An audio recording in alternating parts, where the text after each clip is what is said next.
Hello, everyone, and welcome to Wednesday Night Live. We're so glad that you decided to join us virtually tonight on Facebook and Vimeo.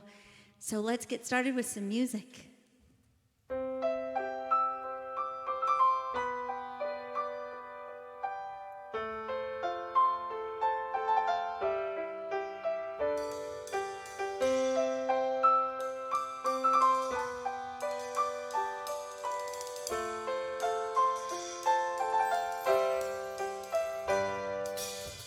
You've got to get up every morning with a smile on your face and show the world all the love in your heart.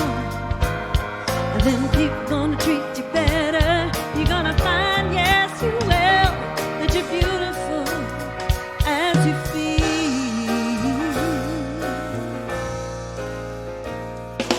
Waiting at the station with the workday window blowing, I've got nothing to do but watch the passers-by.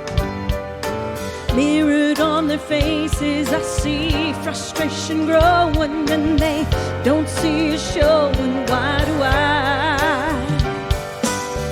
You've got to get up every morning with a smile on your face and show the world all the love in your heart. And then people gonna treat you better. You're gonna find, yes you will, you're beautiful as you feel. Yeah, yeah.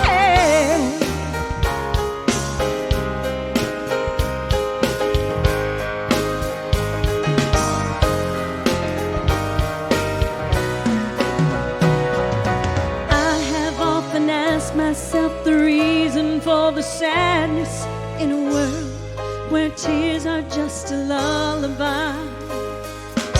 If there's any answer, maybe love can end the madness. Maybe not, oh, but we can only try. Yeah, yeah. You've got to get up every morning with a smile on your face and show the world all the love in your heart. Then people gonna treat you better. You're gonna find, yes you will, that you're beautiful. Yeah, beautiful. You're beautiful as you feel. Yeah, yeah. You're beautiful. You're so beautiful. You're beautiful.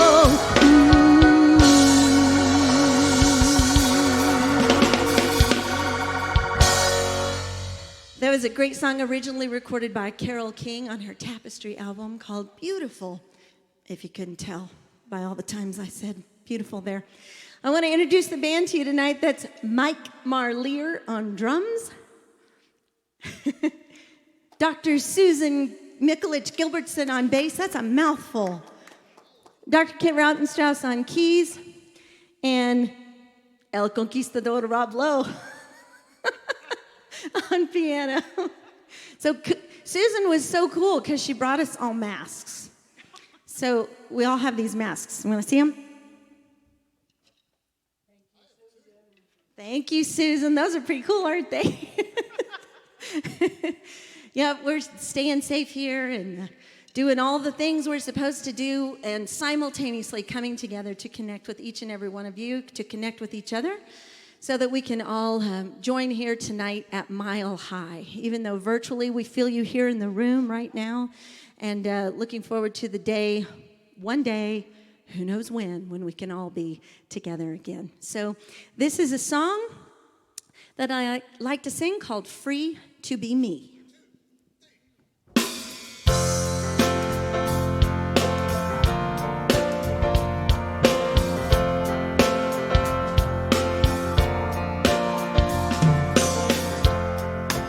Here at middle age, I'm still looking for a dream. The war's already waged for my destiny. But you've already won the battle. You've got great plans for me, yeah. Though I can't always see, 'cause couple dents in my fender, got a couple rips in my jeans, trying to put the pieces together, 'cause perfection is my enemy, and on my own I'm so clumsy, but on your shoulders I can see I'm free to be me.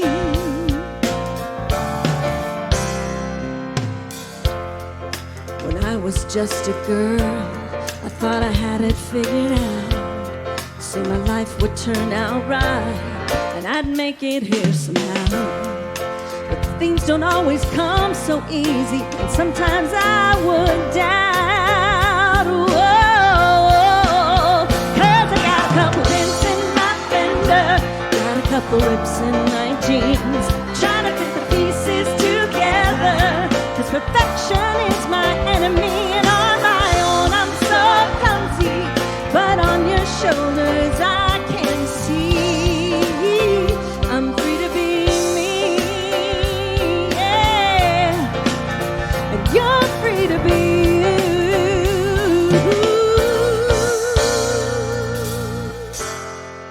Sometimes I believe that I can do anything, yet other times I think I've got nothing good to bring. But you look at my heart and tell me that I've got all you seek. Oh, and it's easy to believe, even though I got a couple dents in my fender, got a couple rips in my jeans, trying to put the pieces together, 'cause perfection is my enemy, and on my own I'm so clumsy, but on your shoulders I can see I got a couple dents in my fender, got a couple rips in my jeans, trying to fit the pieces together, 'cause perfection is my enemy, on my own I'm so clumsy, but on your shoulders I can see I'm free to be me, and you're free to be you.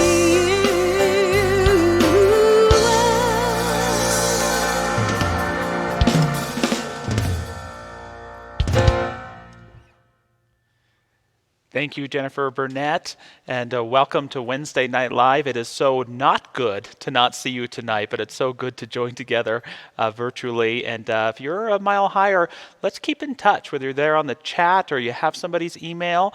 I don't know about you, but I really miss you. And I want to know how you're doing. And I think one another, we want to know how we're doing. So let's all make the commitment just to reach out to 5 of our fellow congregants, just to say hi, say how we're doing. My email is jreeves@milehighchurch.org. I'd love to hear from you.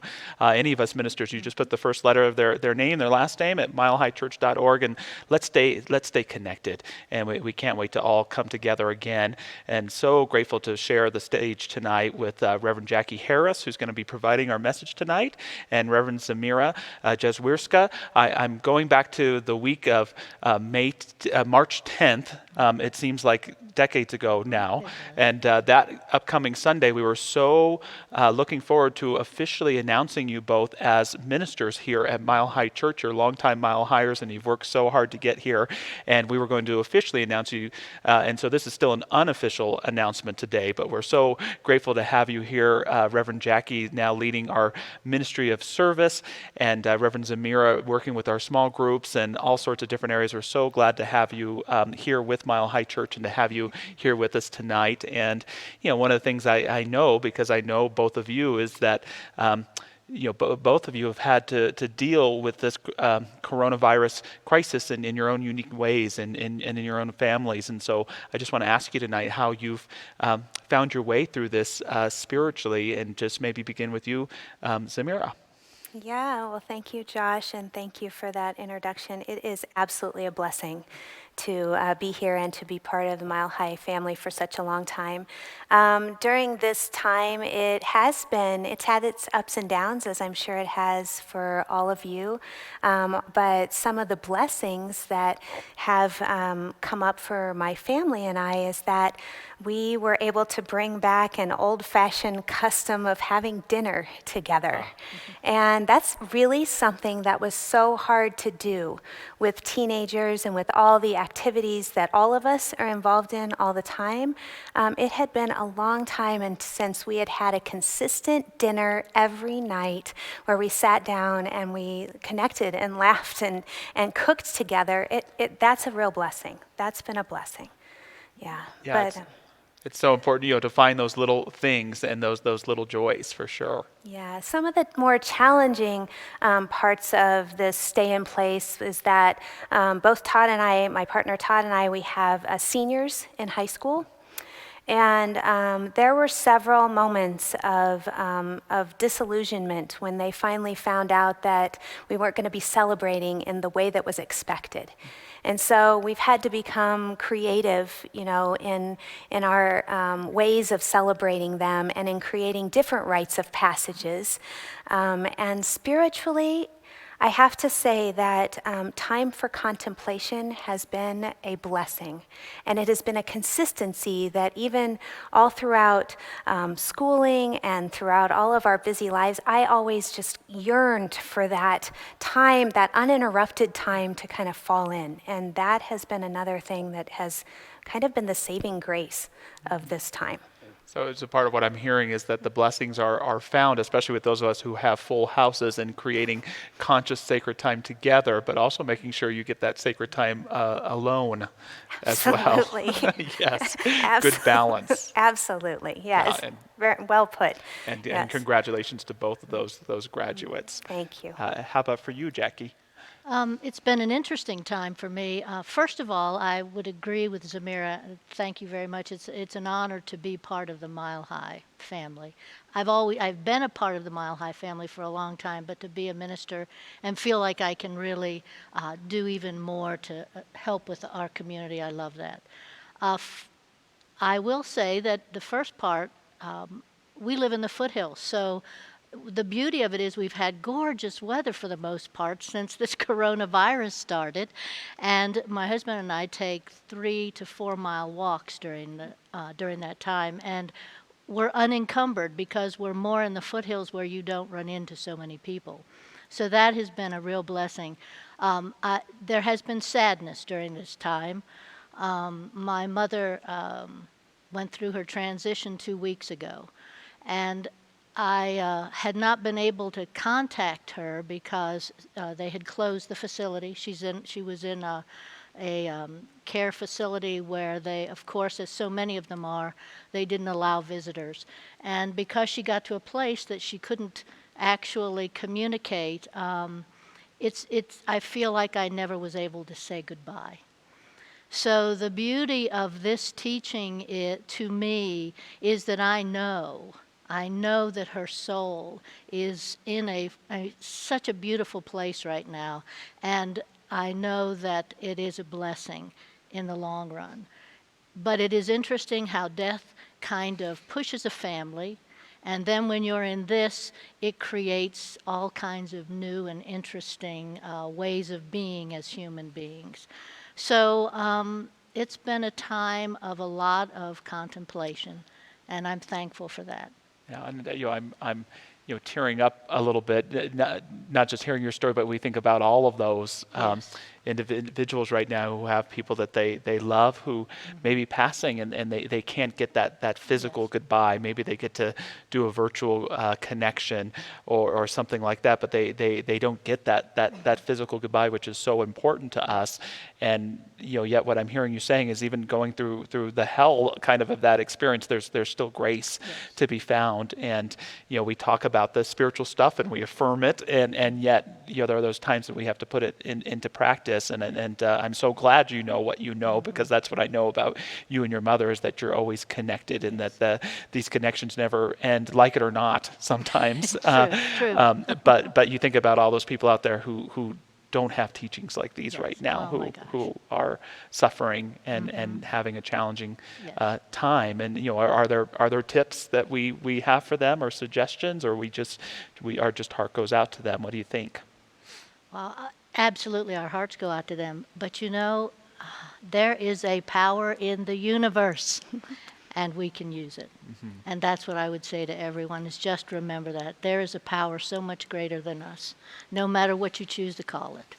And that's what you can lean on in those moments. Yeah, I mean, we might even say that part of our own individual spiritual practice is learning to live in the exterior reality all around us, but to also recognize that there's this interior reality, and in what's around me, things fall apart.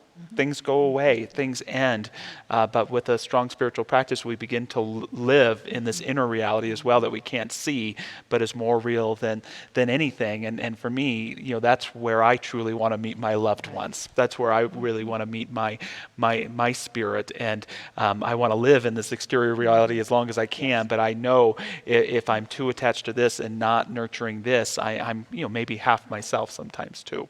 Absolutely. Yeah. The same is true for me. I think what's really helped me is knowing that we still maintain that sense of connection in the heart, and that's never interrupted, no matter the fact that we can't be together presently and physically in the same place, but that that we always are connected at that deeper level. I have a daughter that lives in London, and she was supposed to be arriving in a couple of days, and we're not able to be together, but in some ways this has allowed us to kind of deepen in and not take for granted that connection that we do have. That is, no matter what it looks like, we don't have to be together to be present with each other. And we've really been able to celebrate that way, that presence. Yeah, and whether it stops or crumbles or whatever it is that's your experience going on, those who are watching right now, it's important to remember that there are always those opportunities to connect, to keep creating those daily rituals alone with people that you love, to consciously celebrate those sacred connections.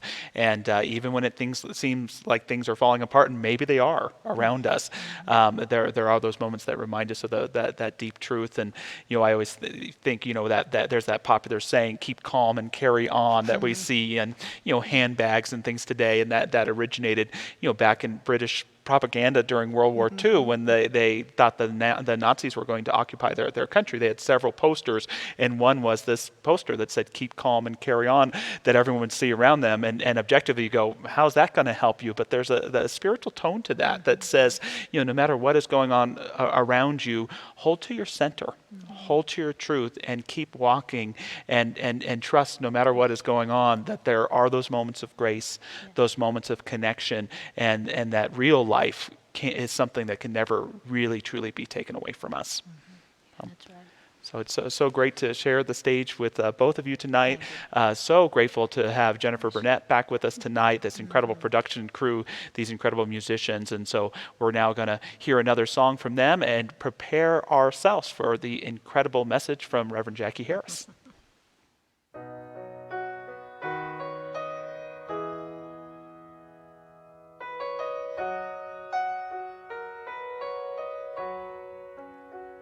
When things go wrong,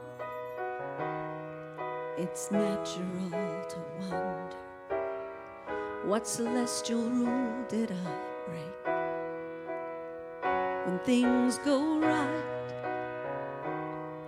it's logical to ponder, what credit can I take? But the truth is so much easier. I don't need a master plan. I can live here in the moment, 'cause my life is in God's hands. I don't need to know where the wind blows, 'cause God knows. I don't need to know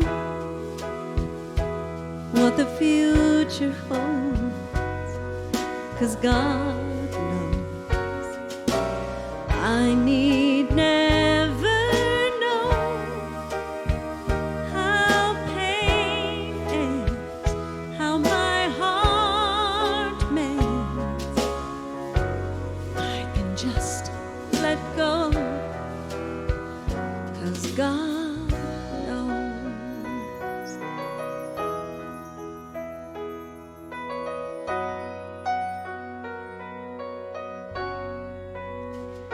Still I find I'm crying out for answers. I guess I'm still craving control. And still I find I'm afraid of taking chances, as if I could damage my soul. But the moment I remember, it comes so clear to me that the minute I surrender, I'm as safe as I can be.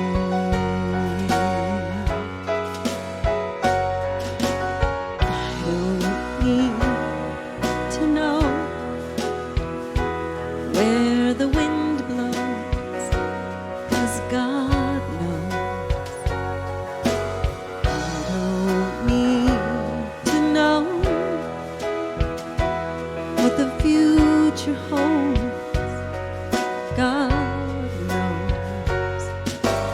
I need never know how pain ends, how my heart mends. I can just let go, 'cause God knows.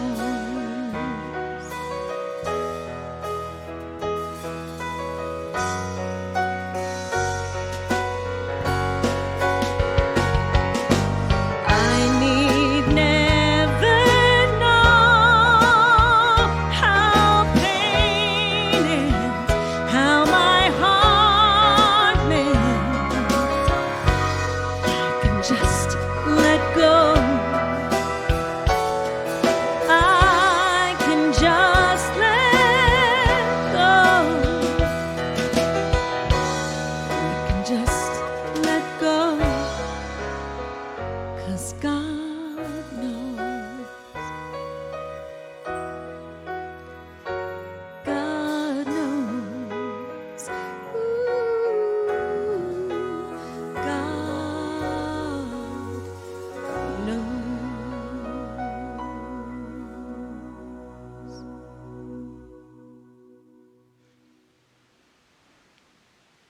Thank you, Jennifer. That was lovely, and I now don't have to give my talk because you've just said it all. God knows. And I just love being here with this virtual audience tonight, and so I decided I'm going to give you a big virtual hug because I'll tell you, I miss seeing your wonderful faces. So tonight, that song is so perfect because my talk is the wisdom of not knowing. And as human beings, that's a struggle we have. The whole notion of the mystery of life. We want to know the answers. It's our rational mind, our figure-it-out mind wants to know what all the answers are. And here we are in a situation right now in this world that we don't have an answer for. And people are working on it, but we want an answer. Our figure-it-out mind wants an answer. Well, I'm going to give you some tools, I hope, this evening to be able to move through the not knowing and be somewhat okay with it. But the first thing I want to do is I want to share a Zen story with you. A university professor wanted to learn about Zen. So he approached a Japanese master, Nanin, and said, "I'd like to learn about Zen." And Nanin invited him to his home, took him into his home, and offered him tea. And as they're sitting there, Nanin begins pouring the tea, filling the teacup, and the teacup begins to overflow. And the professor's sitting there, and all of a sudden he goes, "Stop! The cup is full. In fact, it's running over." And Nanin looks at him and says, "Yes, just as your mind is too full of ideas and too much knowledge, you must empty it before I can teach you Zen." I would tell us that that's the first step. We must get rid of some of the ideas we have in our mind so that we can be open to what the possibilities are for ourselves now and for ourselves moving forward. One of the things I'm going to do tonight is I'm going to tell you a Bible story. Here we are in Mile High Church, and I'm going to talk to you about a story in the Old Testament.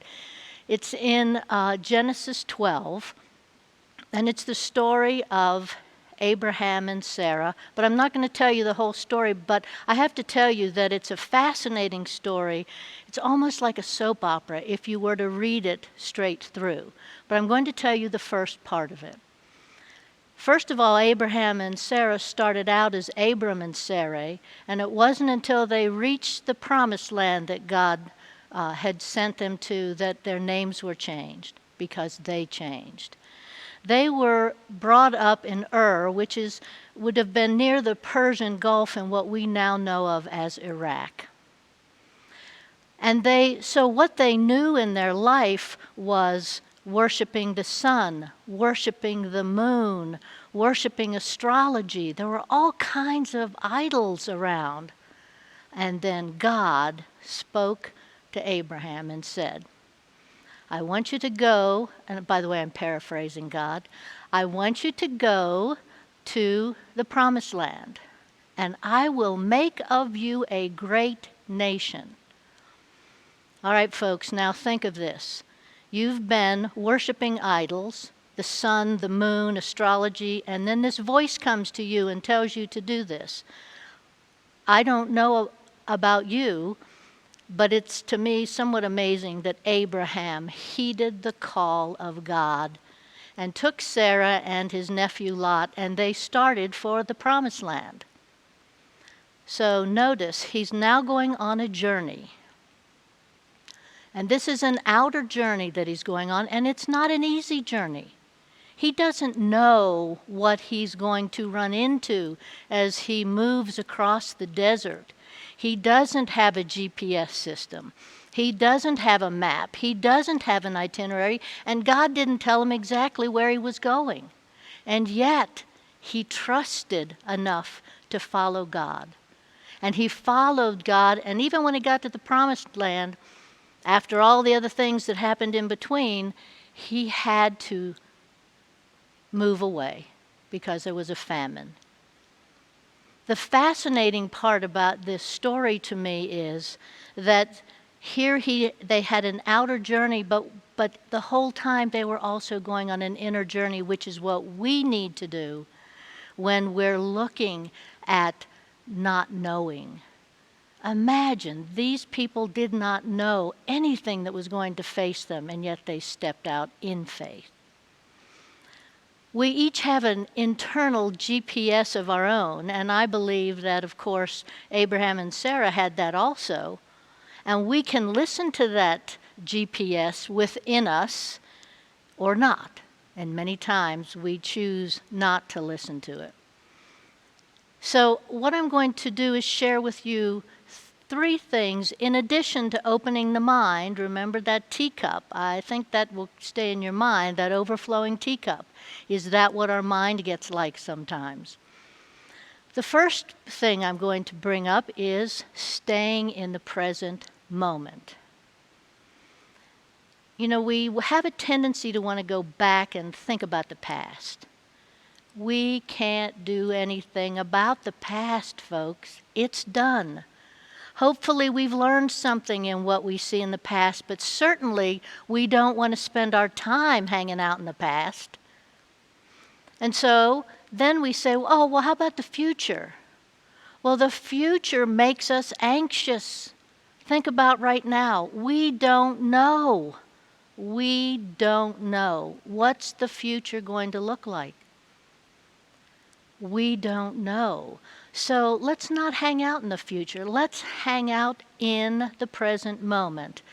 And the present moment is an interesting piece to try to stay in, but it's the only place where nothing has ever gone wrong.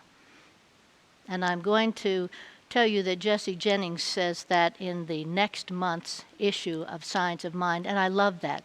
The present moment, when we're in the spiritual practice. Now, how do you get to the present moment? One way is through the breath. We've been taught that. One way is through meditation, using your breath in meditation, because it makes you think of something. It just puts you right into that present moment. So spiritual practice will bring you to and keep you close to the present moment. Eckhart Tolle spoke a lot about the present moment, and I wanted to share some thoughts he had.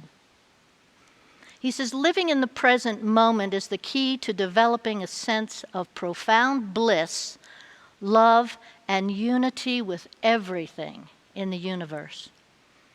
The key to staying present in the moment is to remember to come back to your state of heightened awareness.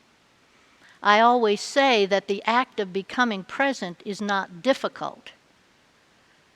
The difficulty lies in our ability to practice it as we move through our daily lives. So, dealing with not knowing, we keep an open mind, we work to stay at the present moment, and we have faith.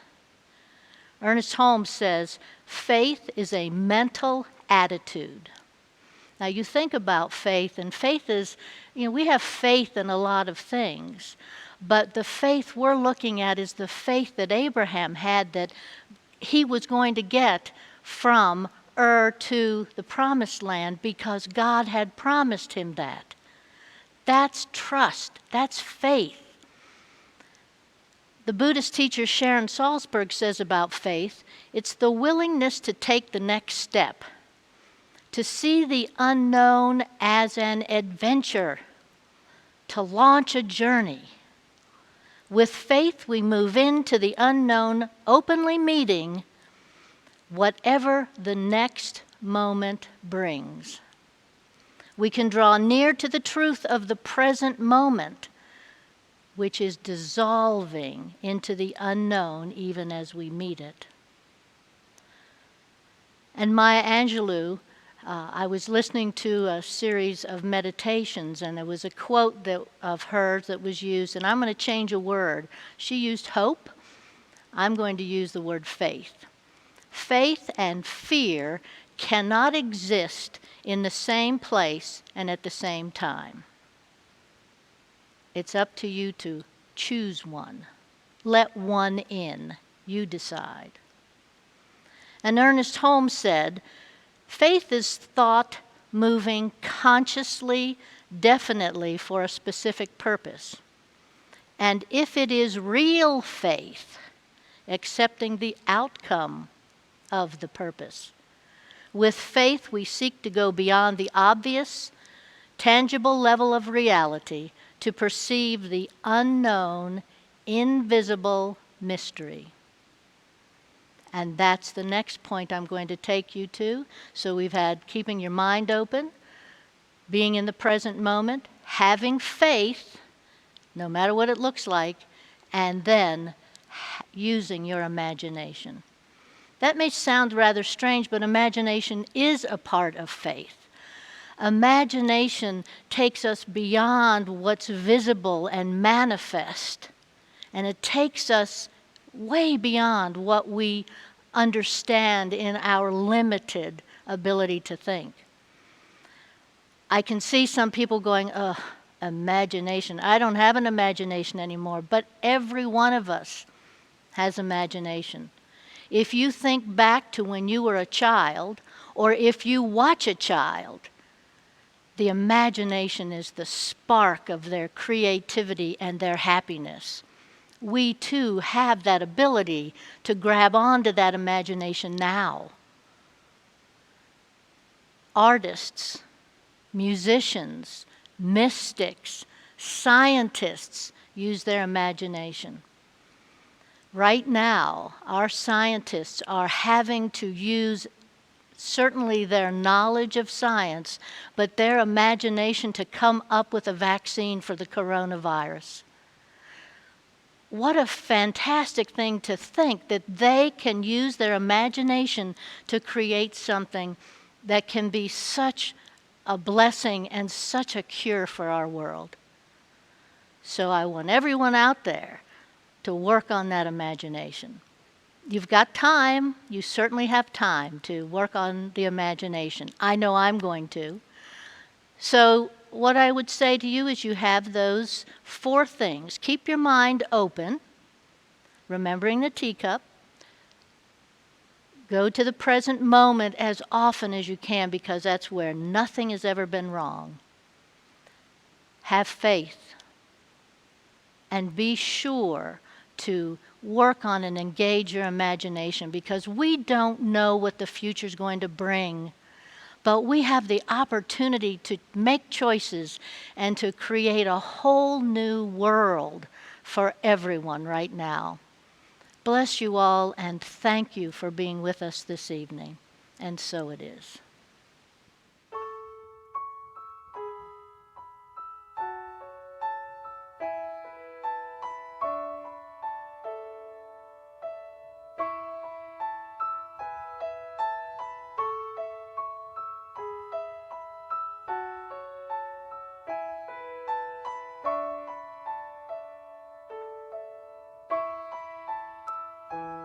We are held in the hands of grace, forever safe in the arms of love.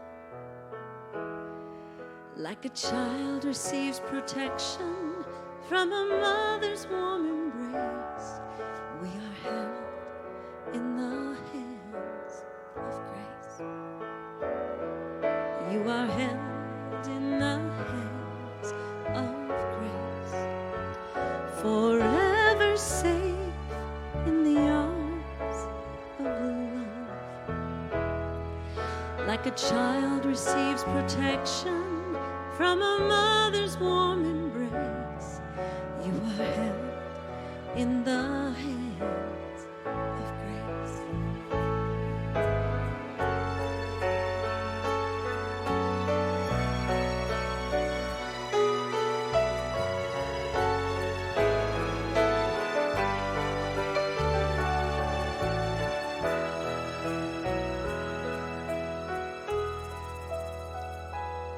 You are held in the hands of grace, forever safe in the arms of love. Like a child receives protection from a mother's warm embrace, you are held in the hands of grace. We are held in the hands of grace.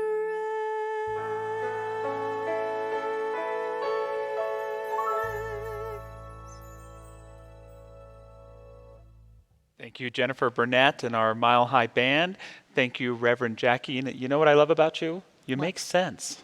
I love it. You could be my new spiritual trainer. I love it. So thank you so much for sharing your heart and wisdom with us. And we're now moving into our time of offering tonight, where we invite you to make a gift to Mile High Church, whether that's by texting 45888, going to our website and giving, or just mailing in a check. And we in this process talk about things that we love going on in the community. Something that's unique about you, Reverend Jackie, because you help lead our accounting, is when people mail in checks, you're the one who receives them. And how has that experience been for you during this time? Wow, thank you. You have been very gracious. And it is an interesting thing, because the numbers of notes that come in, the caring, the love for Mile High Church that's shown.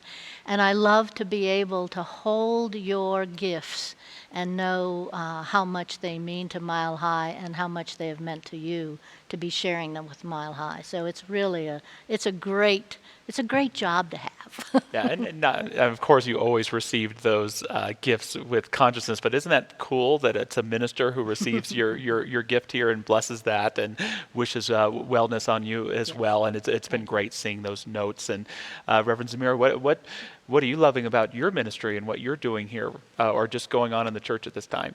At this time, I have been enjoying so much working with the youth and family ministry. You know, Stacy Butters and Dr. Barry and Salwa, they have all worked really hard to move the youth and family ministry online. And so they are doing some really amazing online projects for kids, inspiration for families. And I have gotten to do some fun little videos. I've gotten to bring my puppets and to talk to the kids. Hedwig, the puppet, has come, and pretty soon Sloth is going to make a comeback. And We love Sloth. Yeah, Sloth is going to talk to us a little bit about slowing down and being mindful. Well, and the secret of those is, especially with that empty cup, they're just as good for adults as they are for kids. So keep an eye out on those incredible videos that go through our Facebook page, through Mile High Church or the Youth and Family Ministry. So thank you. It's been great to share the stage with you tonight, and we just invite you wherever you are just to take your gift or that metaphorical gift and let's know not only that Mile High Church is blessed, but know that the prosperity of everyone who's a part of Mile High Church is blessed. We just know that there is a divine flow that cannot be stopped by anything. This flow of circulation, this flow of prosperity that is the abundance of life itself. It flows in you, it flows in me, it flows all around us. We say yes to it and we stay in that flow. And so it is. Amen.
Gotta keep looking on to tomorrow.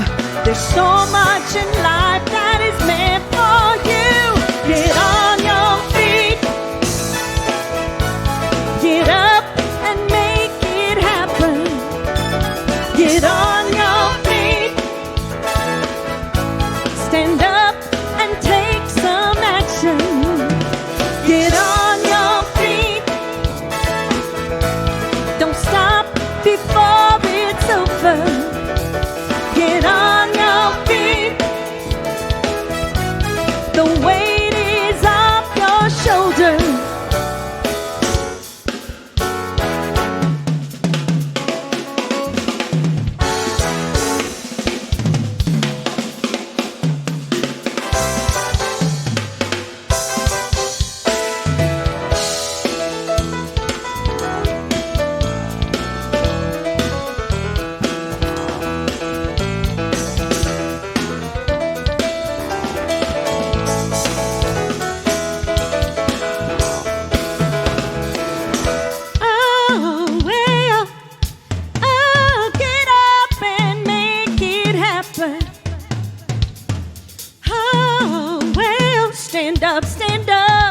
stand up and take some action. Yeah, get on your feet. Yeah. Don't stop before it's over. Get on your feet. Stand up, stand up. The weight is off your shoulders. You got to get on your feet. Yeah. Don't stop before it's over. Get on your feet. Stand up, stand up. Stand up and take some action. Get on your feet. Wow, that got me on my feet. Ooh, I can just feel the energy. Are we not so blessed by Jennifer Burnett and this beautiful music ministry? They are so amazing. And so now's the time in the service that I would invite all of you to join me in prayer. As we go within and we move into this deep place of the divine, feeling that sacred yes, that yes into spirit, we enter in this beautiful and wonderful energy of Reverend Jackie's message and the conversation tonight, feeling with reverence and devotion into this present now, into the living presence of Spirit. We deepen and we open our hearts into this presence of God. And I know that this presence is everywhere. This presence is the eternal being.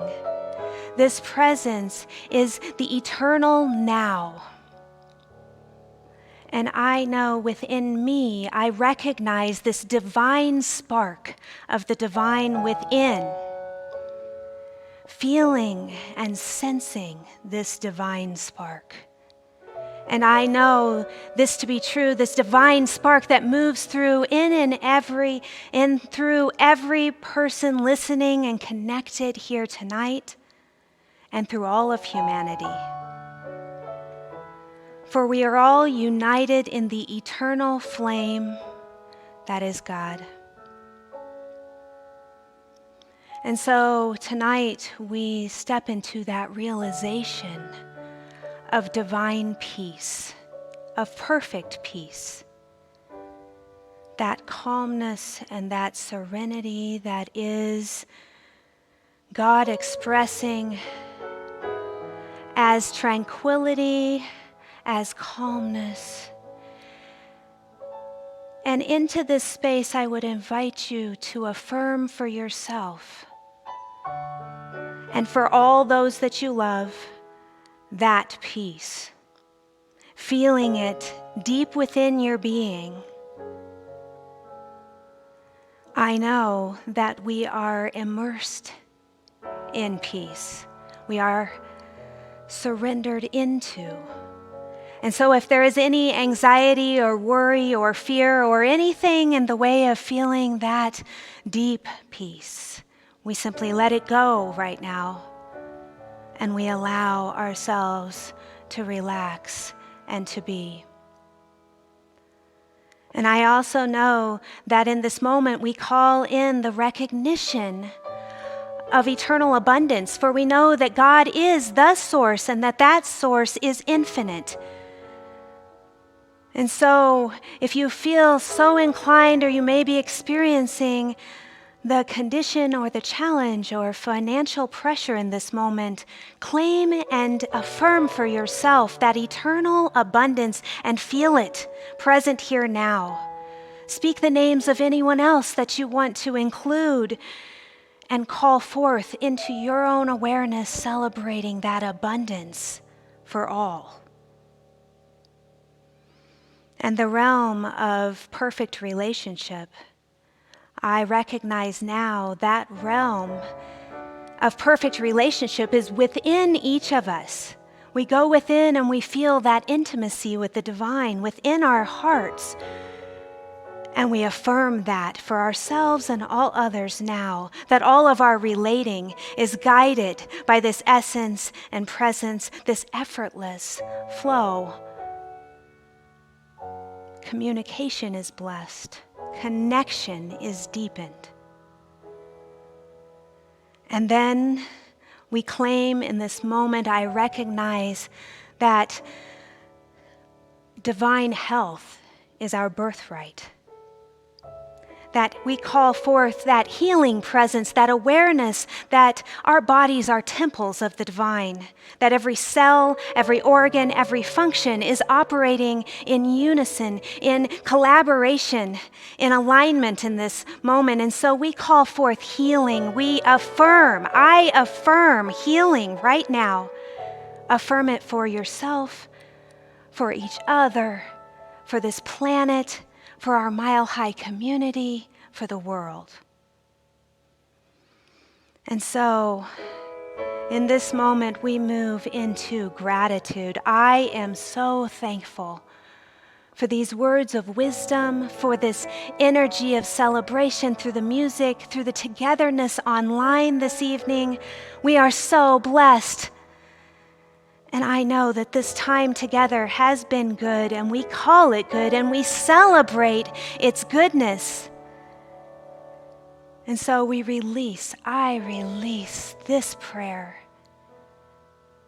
into that alchemy of love and law, knowing that it is the divine Mother, Father, God within that does the work. We know, we claim it. I declare it to be so in this moment. And I release it. And so it is.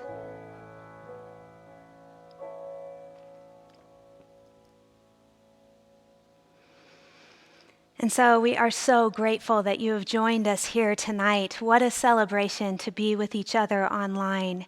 And I would encourage you to tune in this coming Sunday because Dr. Michelle is back again. She'll be talking about the legacy of love, and this week she'll be talking about the legacy that is you.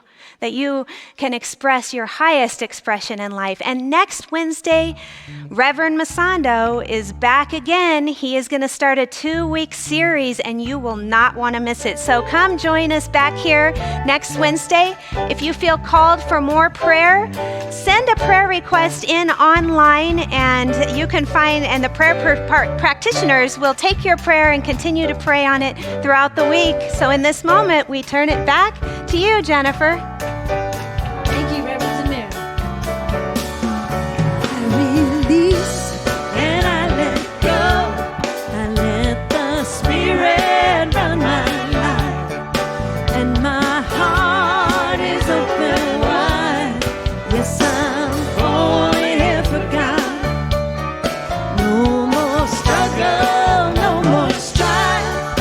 With my faith, I see the light.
you.